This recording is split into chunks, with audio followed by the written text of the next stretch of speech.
It's a new week.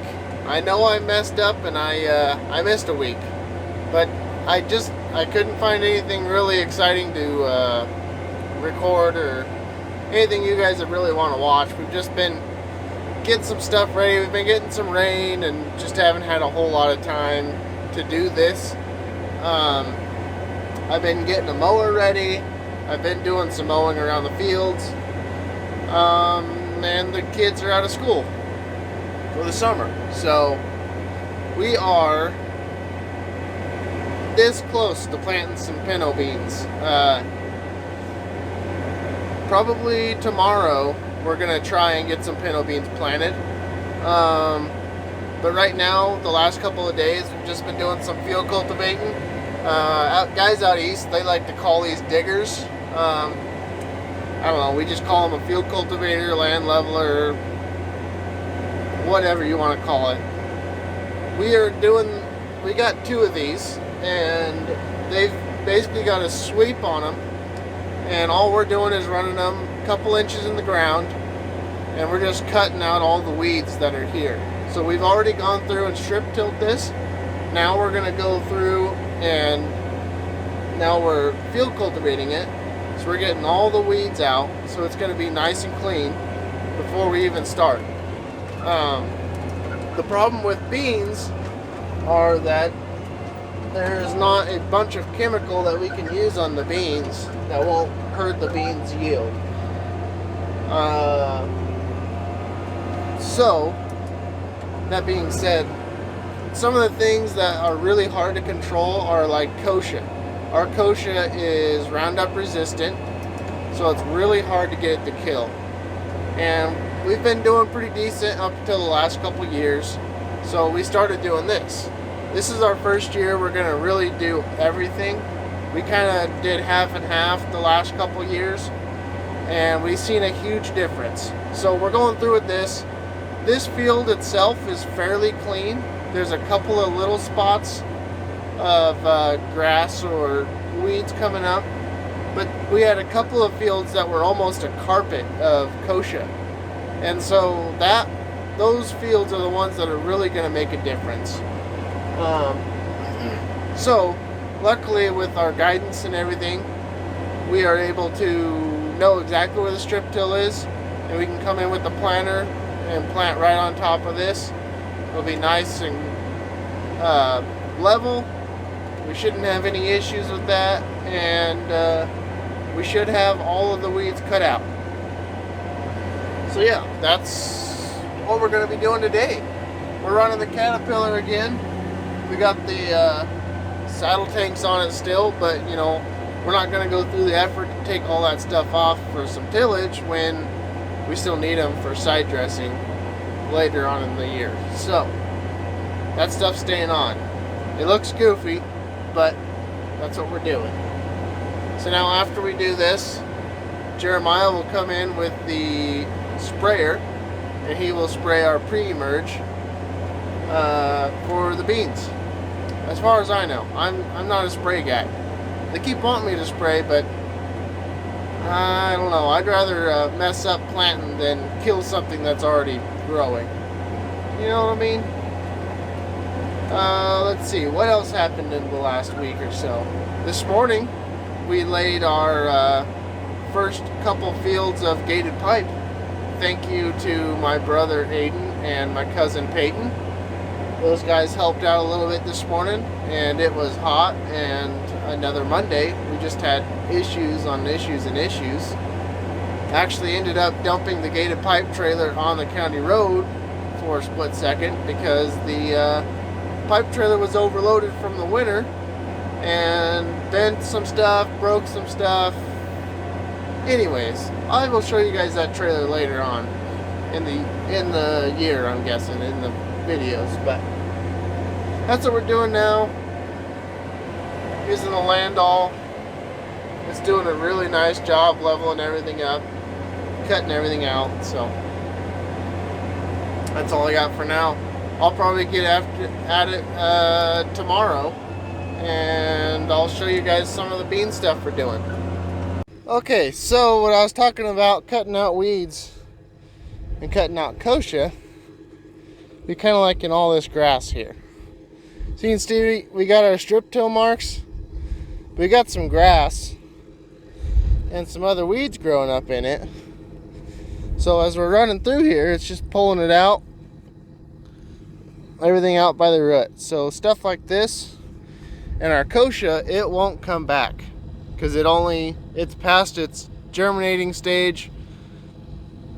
So once you cut it out and it's short like this, that's perfect because it will just get rid of all our weeds. Everything will shrivel up and die. Every now and then you'll get some grass that'll root back in, but once you come over it with the sprayer, it'll be just fine. We really like this Landau just because of how nice and smooth it makes it. This one's got the harrows and the rolling baskets on there, and it really makes for a good job. So that's what we've been liking. The dog's watching me. Well, did you guys think I was lying? Here we are, we're planting some beans. We're getting some pinto beans in today.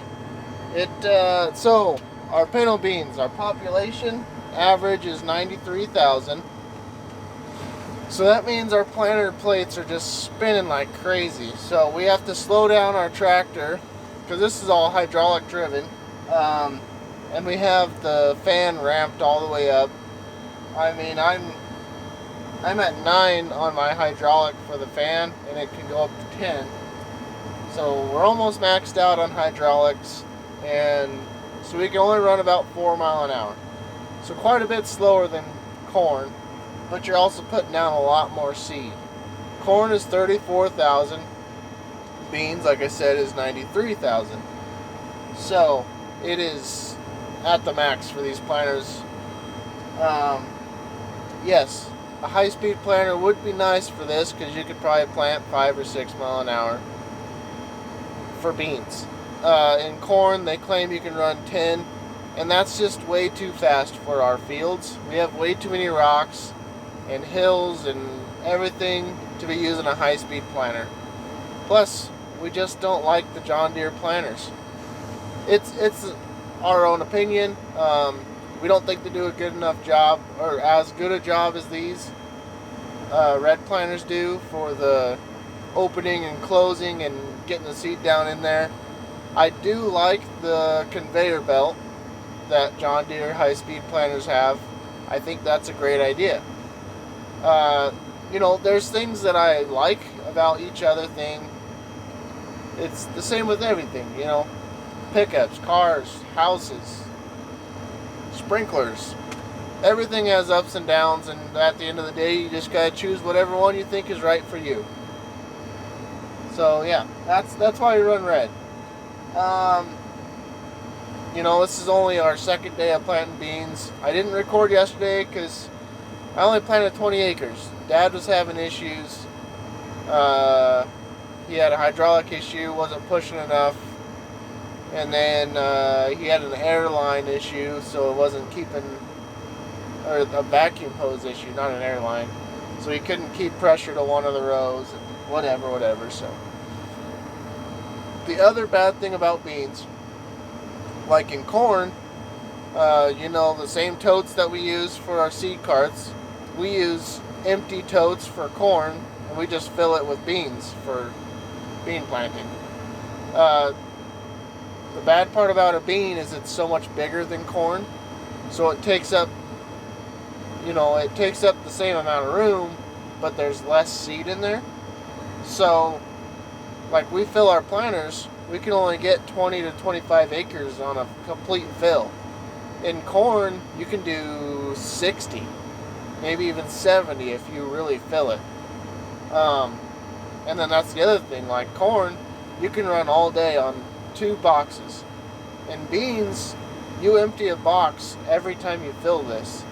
So that's 20 acres, 40 acres, 60 acres, 80 acres.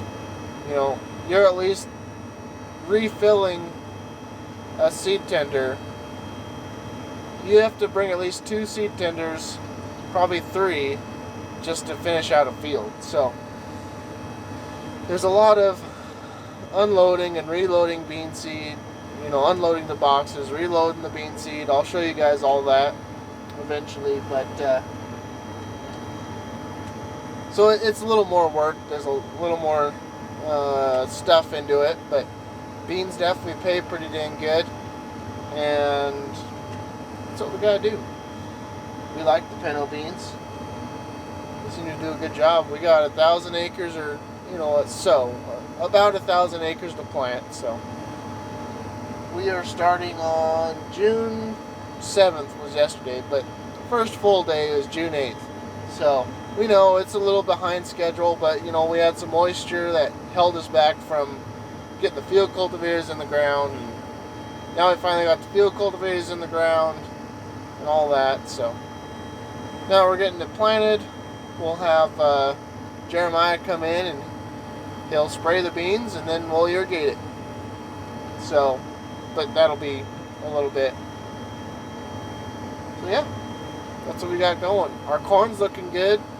The wheat is the wheat's got heads and it's pollinating, so it's starting to turn a little bit less dark green, which is good. It's about the right time of year for us. We did notice we got a little bit of freeze damage on the wheat, which kind of sucks. We did get a little bit of freeze damage on the sugar beets as well, but not so bad that we have to replant, which is good because everybody else around us had quite a bit of frozen beets and they had to replant. So we kind of came out of that all right, and that's what I got for you now. We'll catch up to you guys later. I also changed the flag position. It's a little higher now, and it doesn't get caught up on everything down there, so I liked it a little better. We got the field view going, just chipping away. So look at that. Planter monitor doesn't like it. It says it's all maxed out.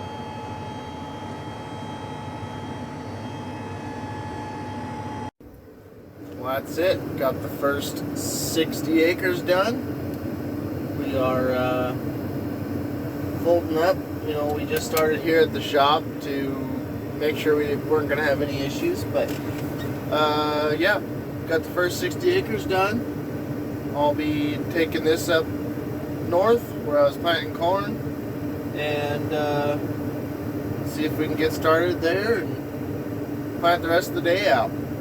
So that's good though. We got the first 60 acres done. Cruising down the road, moving to the next field, and I don't know if you can see that, but there's our sprayer sitting out there. It's got floater tires on it still, but Jeremiah blew out one of the sidewalls, I guess. I don't know if he found a beet digger link or what he found out there, but not good. Those are some big tires, and I'm guessing they're gonna hurt when the bill comes in for that tire. So they weren't even that old. I don't know, 2 years old on those tires, so that kind of sucks. Alright, well, we got moved up to Johnson's.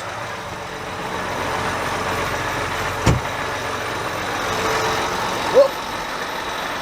Easy there, dog. I got a whole pile of rocks and even an old sprinkler gooseneck. I got more rocks on the other side of the tractor too.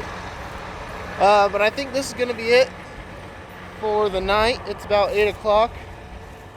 And I'm going to fill seed in this one more time. That way it's ready to go. And my seed cart will be empty, so I can hook it up with the old 7.3. I can take it back to the shop and get it loaded either tonight or in the morning, and then maybe I should be good for most of the day tomorrow. So that's kind of the plan. Right, Autumn?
before I ended the video, I just wanted to show you guys our loading process.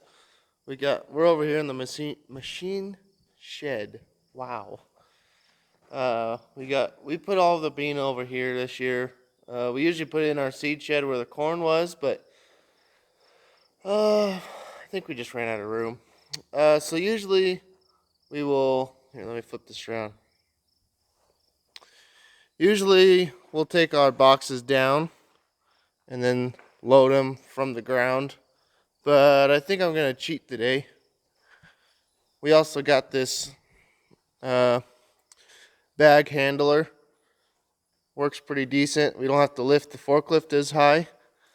And every now and then, as some of you may know, if after lifting these bags from the straps, these forks will start breaking the strings, the sewing on the straps, and it gets really sketchy. So we put this on there. We chain through the loops, and then they don't break.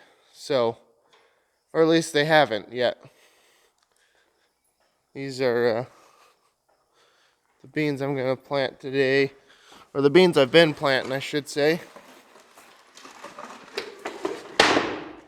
It's a lot more. A little more labor in these. Here's my combine, by the way. It's the only thing in the shed. This actually is the shed that blew down. They reinforced this wall with some plywood, trying to make it a little more stiff. And this is where the old garage door used to be. They took that out, and it's just a solid door now, or a solid wall. And then they put indoors on this side, just like that side. So yeah, we're gonna load some beans.